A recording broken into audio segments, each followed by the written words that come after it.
Siap, Bu. Di sini saya akan mempresentasikan hasil tes research untuk kelas 10 dalam rangka pemilihan jurusan nanti saat mereka pengelompokan jurusan saat nanti. Oke, pengelompokan mata pelajaran saat nanti kelas 11.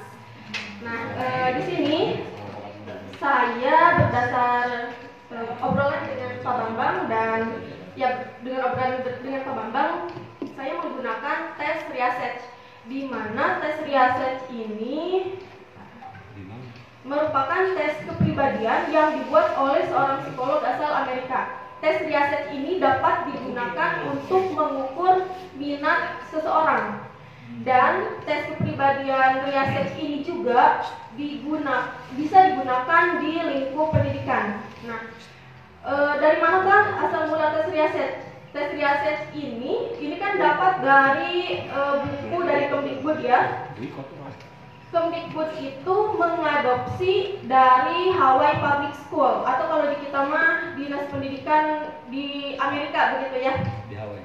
Saya kira tes research ini dimodifikasi dari tes research yang asli, namun ternyata memang betul modifikasi. Saya kira dimodifikasinya oleh orang kita di Indonesia, namun ternyata dimodifikasinya oleh orang Amerika, oleh Dinas Pendidikan di Hawaii Public School di Amerika begitu, dan diadopsi oleh kita dan oleh saya dan Pak Bambang digunakan begitu.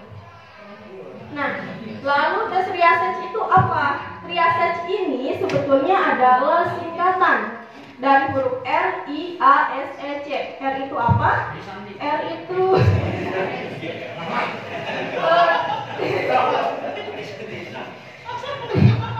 betul. Kalau urusannya dengan nama betul, tapi yang urusannya dengan research lain cerita ya Pak ya. Ini research R itu realistik adalah sebuah kode untuk peserta didik yang memang terampil secara mekanik, dan mereka kalau bekerja itu lebih bisa menggunakan otot atau fisik. Ya, seperti kinestetik begitu. Lalu I, investigatif. Nah, ini adalah peserta didik yang memiliki ketertarikan atau minat dalam mengobservasi, belajar, menganalisis, dan memecahkan masalah. Jadi orang-orang pemikir, orang-orang yang suka meneliti begitu.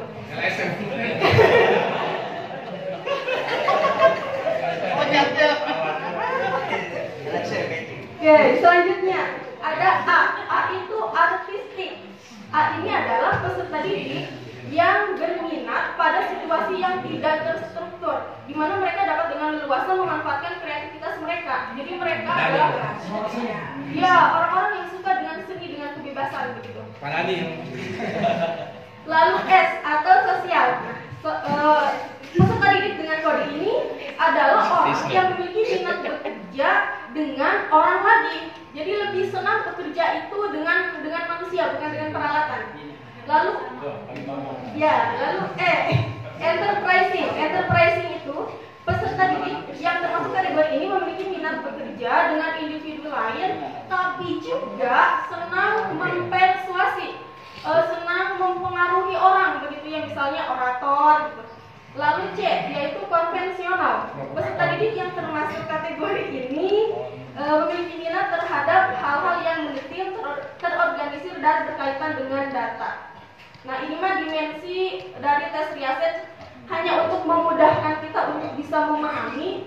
Konvensional berarti orang-orang yang terorganisir ya. Lalu realistik berarti orang-orang yang senang, yang kinestetik, yang senang menggunakan fisik mereka. Investigatif itu seorang thinkers atau pemikir. Artistik berarti seorang creators, atau kalau di kita mah konten gitu ya, kayak vloggers yang kayak ya konten ya. Lalu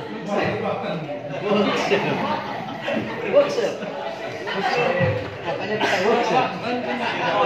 Soalnya saya kalau ngomong konten itu sama konten bukan konten. Ternyata yang betul itu konten ya. Oke, lanjut. Sosial diidentikan dengan orang yang helpers atau yang senangnya berinteraksi dengan orang gitu. Dan enterprising yaitu persuaders atau orang yang suka tadi membujuk, mempengaruhi begitu ya. Nah, lalu Instrumen yang digunakannya apa? Nah, instrumen yang digunakannya itu ada dua. Namun instrumen yang pertama tidak saya masukkan ke slide karena memang cukup banyak. Nah, saya tunjukkan di Word saja. Ini adalah instrumen tes riaset yang pertama. Jadi para siswa harus menceklis kotak-kotak kecil apakah sesuai atau tidak. Kalau misalnya tidak sesuai ya kotak kecil di kolom 1, 2, 3, 4, 5, 6 itu ya tidak perlu diceklis begitu ya. Ini ada 42 pernyataan yang harus mereka isi, lalu setelah diisi mereka juga harus men-skor, harus menghitung hasilnya apa begitu. Oke, pertanyaan. Nanti saja Pak. Ya udah oke, salah satu aja ya. Misalnya nomor 1, aku suka mengulik peralatan.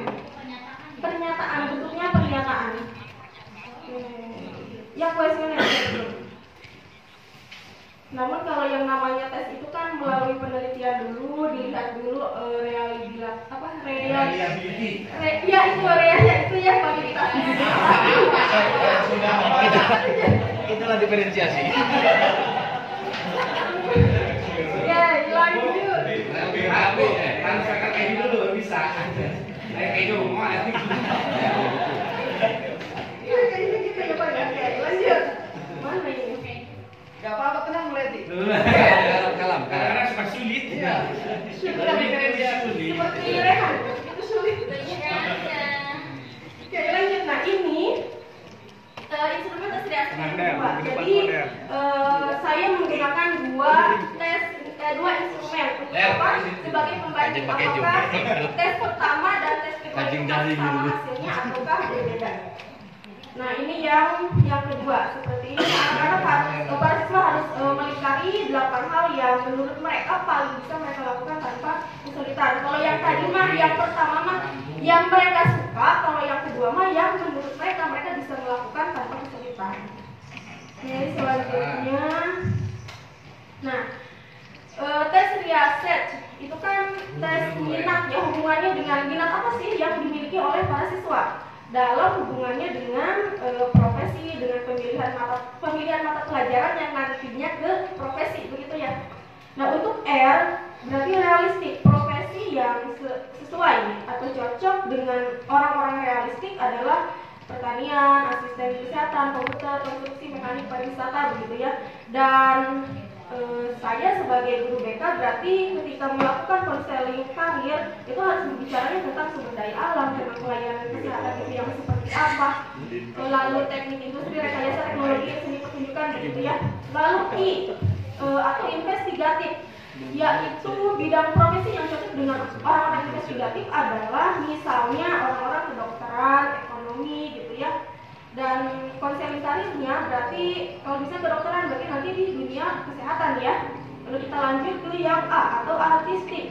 Nah, orang artistik ini cocoknya di bidang profesi komunikasi, kecantikan, seni, sastra, arsitek, DKV, misalnya komunikasi visual. Dan nanti ketika konseling karir berarti ada hubungannya dengan seni, dengan komunikasi. Oke, lanjut. Selanjutnya S atau sosial. Bidang profesi yang cocok untuk orang sosial yaitu konseling, keperawatan, terapi fisik, public relation atau pendidikan.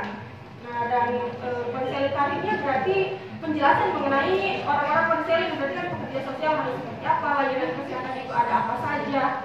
Lanjut ke E atau enterprising. Nah, bidang profesi yang cocok untuk enterprising ini yaitu bisnis, real estate, pemasaran, hukum sosial, politik, finansial atau perbankan. Konseling karir yang perlu dilakukan adalah mengenai dunia bisnis, pekerja sosial, dan komunikasi. Dan yang terakhir atau konvensional yaitu orang-orang yang terstruktur yang suka dengan hal-hal yang detail, berarti bidang profesi yang cocoknya yaitu menjadi seorang akuntan, menjadi orang yang bekerja dengan job desk data processing ya. Konseling karirnya berarti bisa lagi-lagi di layanan kesehatan mengenai bank data di rumah sakit misalnya.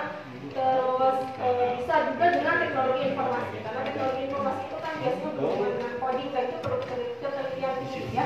Lalu kita lanjut. Nah, sistem tes yang digunakan itu ada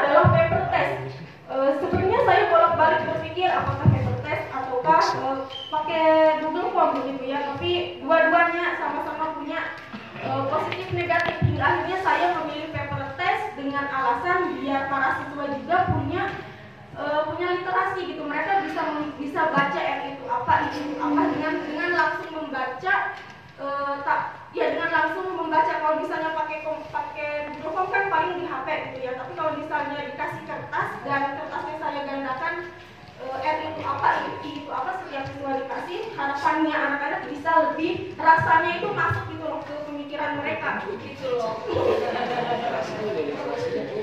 Oke.